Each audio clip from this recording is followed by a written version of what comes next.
তুর্য রহস্যজনক হাসি দেয়। বাস ভর্তি হওয়ার পর ড্রাইভার বাস চালানো শুরু করে। এখনও বৃষ্টি পড়ছে। পরি জানালার কাজটা টেনে দেয়। মোবাইল বের করে দেখে 10টা বাজতে চলছে। বাবা মা কি জানে ফিরে আসার কথা? তাহলে তো খুব চিন্তা করবে। পরি মায়ের নাম্বারে ডায়াল করে। রেহেনা বেগম ফোন রিসিভ করে বলে, কোথায় তুই? এতবার ফোন দিলাম বন্ধ ছিল কেন? এত রাতে একা আসতে গেলি কেন? উফ মা, আমায় কিছু বলতে দাও। আমি আমার বান্ধবীর বাসায় যাব এখন। কাল সকালে বাসা আসব। কোন বান্ধবী? বাসা কোথায়? আমার টেনশন হচ্ছে। তুই কোথায় আছিস বল। তোর আব্বুকে নিয়ে আসবে। খালা বাসা থেকে 20 টাকা ভাড়া মাত্র। তুমি টেনশন করো না। বৃষ্টি হচ্ছে তো, তাই নেটওয়ার্কের সমস্যা। আমি পৌঁছে ফোন দেবো কেমন? জানাবে কিন্তু। তুই যে ফোনটা কেড়ে নিয়ে বলো, আন্টি আপনি চিন্তা করবেন না, আমি আছি ওর সাথে। তুই যে না। জি আন্টি, বাস স্ট্যান্ড দেখা হয়েছে। আমি ওকে বাসে নিয়ে আসবো। আমি এখন টেনশন মুক্ত হলাম বাবা, একটু দেখে শুনে নিয়ে এসো। হ্যাঁ আন্টি অবশ্যই। আচ্ছা বাবা, এখন রাখছি। ফোন কেটে পরির হাতে মোবাইলটা ধরিয়ে দেয়। পরি কিছু বলার আগে তুর্য বলে, এখন কোনো বকবক করবেন না একদম। তোমার মা যেন চিন্তা না করে, এজন্য আমি কথা বলে দিলাম। আমি এটা বুঝতে পারছি না মা, কেন আপনার অন্ধের মতো বিশ্বাস করে? অন্ধের মতো বিশ্বাস করবে না কেন? তোমার বাবা বুদ্ধিমতী, তিনি মানুষ চিনেন। তোমার মতো গোবর গণেশ নয়। Shut up. শিখছ একটা ডায়লগ, শুধু হলে shut up shut up shut up. ওই যে আবার। হঠাৎ করে ড্রাইভার ব্রেক কষলেন। সামনে থেকে একজন জিজ্ঞেস করলেন, কি হলো? হেল্পার বললেন, সামনে গাছ ভাঙ্গে পড়ছে, ওইটা সরাতে লাগবো। কয়েকজন আহেন, দেহি লাগে। বাসের বেশ কয়েকজন নেমে গেছে। বৃষ্টি তেজ কমে গেছে, ফোঁটা ফোঁটা পড়ছে শুধু। জায়গাটা এমনিতে নির্জন, বৃষ্টি হওয়ায় আরও নির্জন হয়ে আসছে। আশেপাশে গাছগাছালিতে ভরা। তুর্য পরীকে বলে, চলো নামি। আমি নামবো কেন? আমি নামবো তাই। তো আপনি যান, আমি যাব না। তোমার বাসে একা রেখে যাব না আমি। না গেলে নাই, প্লিজ চলো। আমার এক পেয়েছেন, মিথ্যা বলা জায়গা পান না। আপনার মতলব খারাপ। আমার কোনো খারাপ মতলব নেই, প্লিজ চলো। বললাম তো যাব না। বেশ বলে তুর্য পরীর কোলের উপর থেকে ব্যাগটা নিয়ে বাস থেকে নেমে যায়। পরীও চেঁচাতে চেঁচাতে পিছনে পিছনে নামে। তুর্য পাশে একটা বন্ধ দোকানে পিছনে গিয়ে বলল, এখানে দাঁড়িয়ে থাকো, আমি আসছি। আমার ব্যাগ দিন আপনি। আরে বাপ, দাঁড়াও তুমি। পরী বিরক্ত নিয়ে দাঁড়িয়ে থাকে। তুর্য পরী ব্যাগ থেকে পানির বোতল নিয়ে হাত মুখ পানি ঝাপটা দেয়। এগিয়ে আসতেই ওপাশ থেকে অনেকগুলো লোক বাসে ওঠে। বাসের সবাই চেঁচামেচি শুরু করে। যারা গাছ ওঠাতে গেছিল তাদেরও আটক করেছে। পরি চিৎকার করে যাবে, তখন তুর্য পরীর মুখ চেপে ধরে দোকানের পিছনে নিয়ে যায়। পরি শব্দ করতে পারছে না, তুর্য থেকে নিজেকে ছাড়াতেও পারছে না। তুর্য ফিস করে বলে, প্লিজ চেঁচামেচি করো না প্লিজ, আমি তোমার কোনো ক্ষতি করব না। কয়েক জোড়া পায়ের শব্দ পেয়ে তুর্য পরীকে নিয়ে পাটাতনের দোকানের নিচে গাছের আড়ালে বসে পড়ে। লোকগুলো বলছে, আশেপাশে মনে হয় আরও মানুষে বাস থেকে নামছে। ভালো কইরা দেখ, কোণে কোণে আসে। কথাগুলো কানে আসতেই পরি সমস্ত শরীর ভয়ে কেঁপে উঠে যায়। চোখ উপসে পানি আসতে চাইছে। এক হাতে তুর্যের শার্ট খামচে ধরে পাটাতনের ওপর জংলি গাছও কচু গাছে ভর্তি, তাই তুর্য আর পরীকে না পেয়ে ওরা ফিরে যায়। বাসের লোকজনের চেঁচামেচি শোনা যাচ্ছে। পরি ফুপিয়ে ফুপিয়ে কাছে। তুর্য ফিস করে বলে, কান্না করো না প্লিজ, ওরা বুঝতে পেলে কিন্তু আমাদের ধরে ফেলবে। পরি কাঁপা কাঁপা গলায় বলে, ওরা কারা? ডাকাত। এখন বুঝতে পারছি মাঝখানে গাছ পড়ার বিষয়টা। ঝড় তো হয়নি যে গাছ ভেঙে পড়বে। ওই ডাকাতের প্ল্যান ছিল। এখন কি হবে? তুমি কেঁদো না, আমি পুলিশকে কল করছি। ফোন বের করে দেখে এক দাগ নেটওয়ার্ক নেই ফোনে। বৃষ্টি আবার শুরু হয়েছে। তুর্য ফোনটা পকেটে রেখে বলে, আমাদের এখান থেকে দ্রুত যেতে হবে, কারো বাসায় উঠে সব জানাতে হবে। পরি কাঁদতে কাঁদতে বলে, আমার খুব ভয় করছে। তুর্য পরি এক হাত শক্ত করে চেপে ধরে বলে, আমি আছি সাথে। ধীর ধীর পায়ে দুজন বেরিয়ে আছে। পাটাতনের নিচ থেকে। ডাকাত দলে দুজন আচ্ছা বিদ্যুৎ চমকানি আলোতে ওদের দেখে ফেলে। ওই দেখ কারা জানি পালাইতেছে, ধর তাড়াতাড়ি। ওদের আওয়াজ শুনে পড়ি জোরে জোরে কান্না শুরু করে। ভয়ে পাও চলছে না। তুচ্ছ শক্ত করে পরীর হাত ধরে দৌড়াতে থাকে। পিছনে পিছনে আসে ডাকাতের লোক। গাছের পাতা চুয়ে চুয়ে বড় বড় বৃষ্টির ফোঁটা পড়ছে। মাটি পিছিল হয়ে আসছে বৃষ্টির পানিতে। ভয় হাঁটার শক্তিটুকু পর্যন্ত হারিয়ে ফেলছে পরী। ডাকাত দলের লোকগুলো কাছাকাছি চলে এসেছে। পরী হাঁপাতে হাঁপাতে ঝুঁকে হাঁটুতে হাত দিয়ে দাঁড়িয়ে যায়। তুর্য তাড়া দিয়ে বলে, দাঁড়ালে কেন? চলো তাড়াতাড়ি, আমি আর দাঁড়াতে পারছি না। কি বলছো এসব? ওরা ধরে ফেলবে আমাদের। পরী আর কথা বলতে পারে না। দুর্বল শরীরটা মাটিতে এলিয়ে দিতে যাবে, তখন তুর্য পরীকে ধরে ফেলে। নিঃশ্বাসও নিতে পারছে না পরী। তুর্য পরীকে 5 কোলে করে একটা বড় গাছের আড়ালে বসে পড়ে। যে কোনো সময় ডাকাতদের হাতে ধরা পড়ে যেতে পারে। অনিশ্চয়তা নিয়ে এখানে বসে থাকা ছাড়া আর কোনো উপায় নেই। এই ঘন জঙ্গলে বাড়িঘরে টিকিটাও দেখা যাচ্ছে না। মানুষ তো দূরের কথা, তার উপরে পরী সেন্সলেস হয়ে গেছে। এই অবস্থায় ওকে নিয়ে যাওয়া যাবে না, আবারও রেখে যাওয়া যাবে না। বৃষ্টি কাঁপুনি ধরে গেছে পরী, পায়ে আওয়াজ স্পষ্ট হচ্ছে। তার মানে ওরা এখানে চলে এসেছে। এখন আল্লাহর নাম ছাড়া কোনো উপায় নেই। বাঁচলে একমাত্র আল্লাহ বাঁচাতে পারে। কাছ থেকে কারো কয়েক জোড়া পায়ের শব্দ পাওয়া যাচ্ছে। পানির মধ্যে দৌড়ে আসলে যেমনটা শব্দ হয় তেমন। চোখে মুখে লাইটের আলো পড়তেই তুর্য মুখের ওপর হাত দেয়। চারিপাশ থেকে শোরগোল শোনা যাচ্ছে। লাইটের আলো মুখের ওপর থেকে সরাতেই তুর্যর হাত সরায়। কয়েকজন কাছে এসে বলো, তোমরা কারা? তুর্য অন্ধকারে ওদের কারো মুখ স্পষ্ট দেখতে পাচ্ছে না, তবে এইটুকু বুঝতে পারছে এরা ডাকাতের কেউ নয়। তুর্য একটু অভয় নিয়ে বলল, আমাদের একটু সাহায্য করুন প্লিজ, ডাকাতরা আমাদের তাড়া করছে। একজন বয়স্ক লোক উত্তরে বলে, তোমরা ওই বাসের যাত্রী যেটা ডাকাতরা আটকাইছে? জি চাচা। তোমরা এখানে আইলা কেমনে? আর লগে মাইয়ারা কেডা? তুর্য কোনো কিছু না ভেবেই উত্তর দিয়ে দেয়, ও আমার বউ।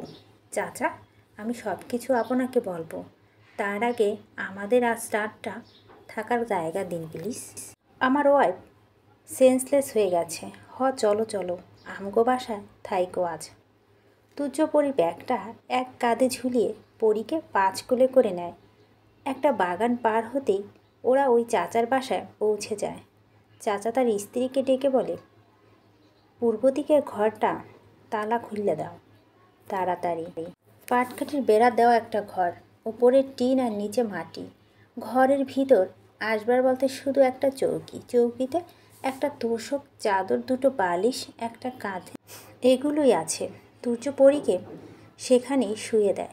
মহিলাটি উদ্দেশ্য বলে, কোনো শুকনো কাপড় যদি দিতেন, আমাদের সব কাপড় বৃষ্টিতে ভিজে গেছে। দাঁড়াও আনতাসি, বলে তিনি তাদের ঘরে চলে যান। ফিরে আসেন ব্লাউজ, পেটিকেট, শাড়ি, লুঙ্গি, একটা গেঞ্জি নিয়ে। সেগুলো তুর্যর দিকে এগিয়ে দিয়ে বলে, তোমার বইয়ের কাপড়গুলা পাল্টাই দাও, আর তুমি ভেজা কাপড় পাল্টাই নাও, আমি তুমগো খাবারের ব্যবস্থা করি। তিনি উত্তরের অপেক্ষা না করেই চলে যান। পুরো অন্ধকার রুমে লণ্ঠনের আলো টিম টিম করে চলছে। টিনের চালে বৃষ্টির ফোঁটা আওয়াজ শোনা যাচ্ছে।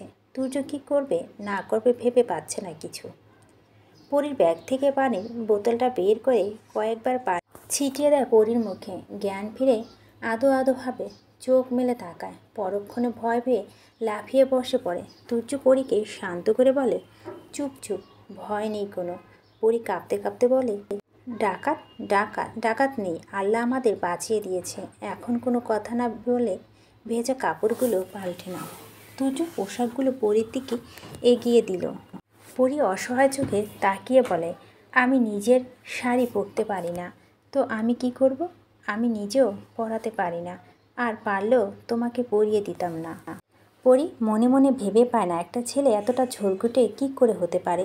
নেহাত পরীর সময়টা খারাপ যাচ্ছে, তাই চুপ থাকাটাকে সেও মনে করছে। এছাড়া ঝগড়া করার মতো মানসিকতা এখন পরি নেই। মনের ভিতরে থাকা ডাকাতের ভয় এখনও যায়নি। পরি ধীর স্থিরভাবে বলো, তাহলে কি করব?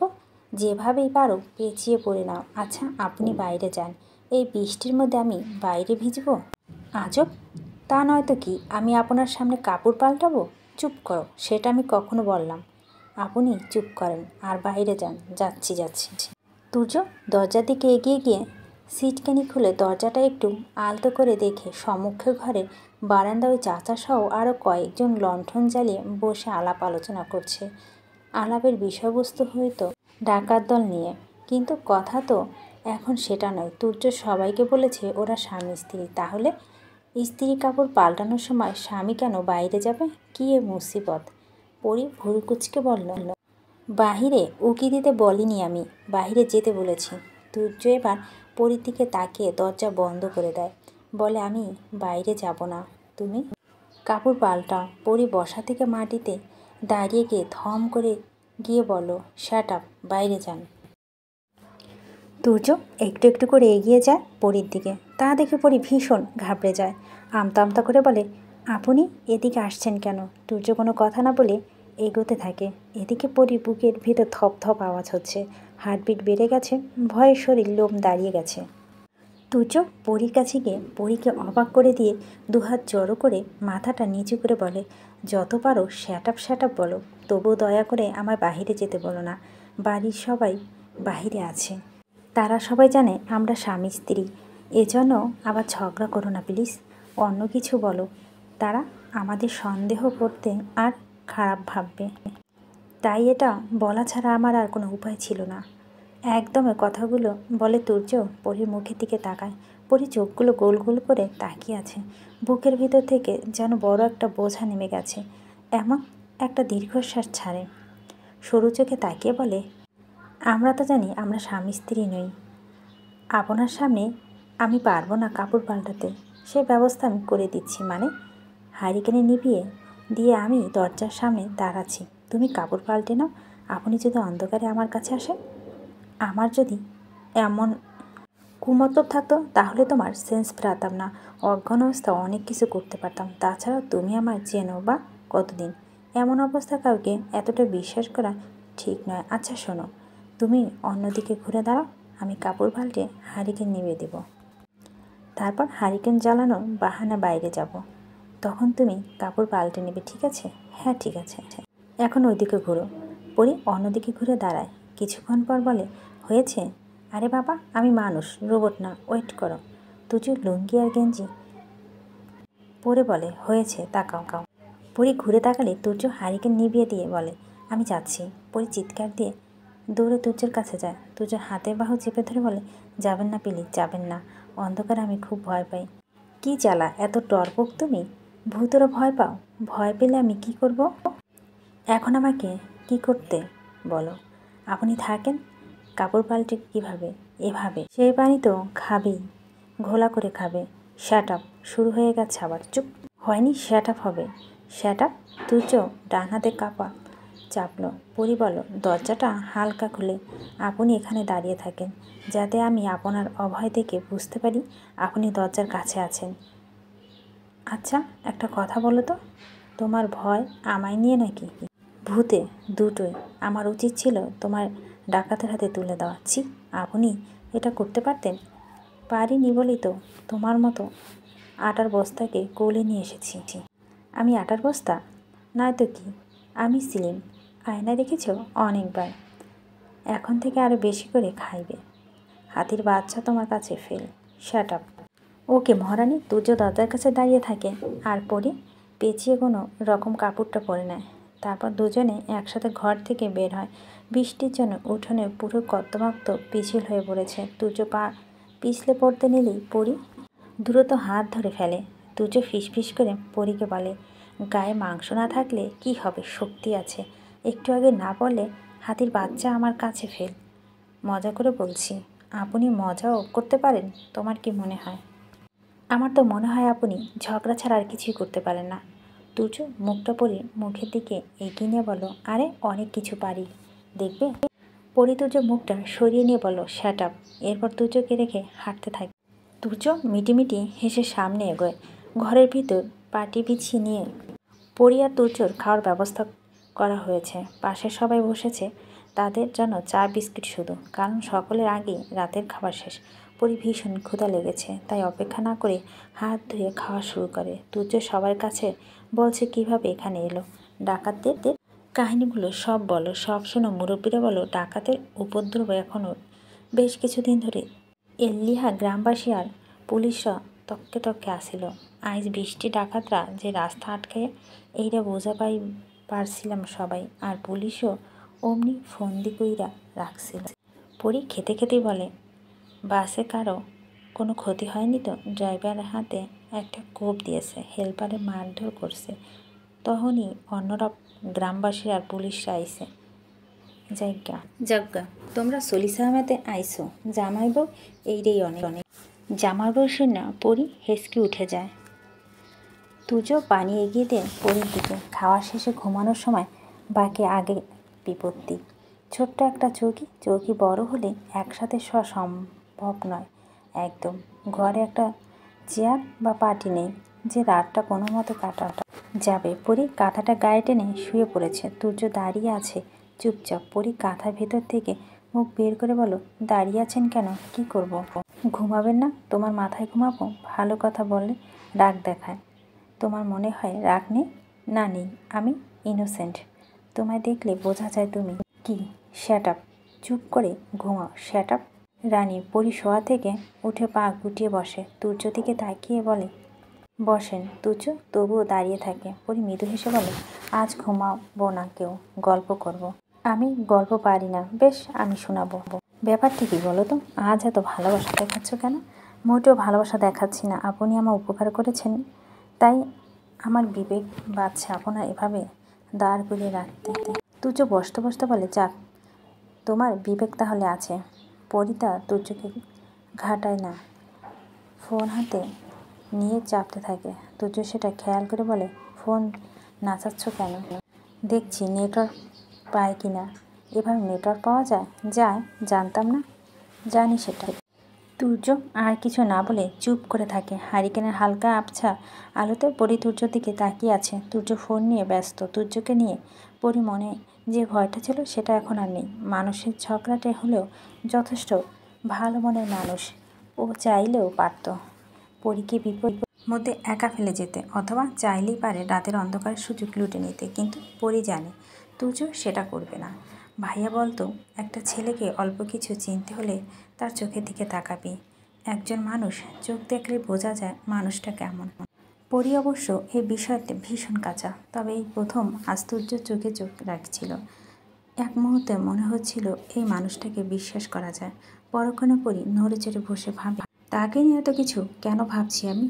বেশি ভাবতে গিয়ে যদি প্রেমে টেমে পড়ে যাই? না বাবা, এসব ঝামেলা থেকে আমাকে দূরে থাকতে হবে। তাছাড়া এটা ভুলে গেলে চলবে না, তার গার্লফ্রেন্ড আছে। অন্যের ভালোবাসা মানুষকে নিয়ে ভাবা অন্যায়। পরি হাজারো চিন্তা ভাবনা করতে করতে বালিশের সাথে হেলান দিয়ে ঘুমিয়ে পড়ে। তুর্য পাশে ফিরে তাকিয়ে থাকে পরি গুটিসুটি গভীর ঘুমে আচ্ছানো। এক হাতে ওপর গাল রেখে অপর হাতে বুকের সাথে জড়িয়ে কাত হয়ে শুয়ে আছে। এত বড় মেয়ে এখনও বাচ্চাদের মতো ঘুমায়। তুর্য মৃদু হেসে আবারও ফোন নিয়ে ব্যস্ত হয়ে পড়ে। না চাইলেও ফোন থেকে মুখ তুলে একবার পরির দিকে তাকায়। মনের ভিতর কেমন জানি মায়া অনুভূতি হয়।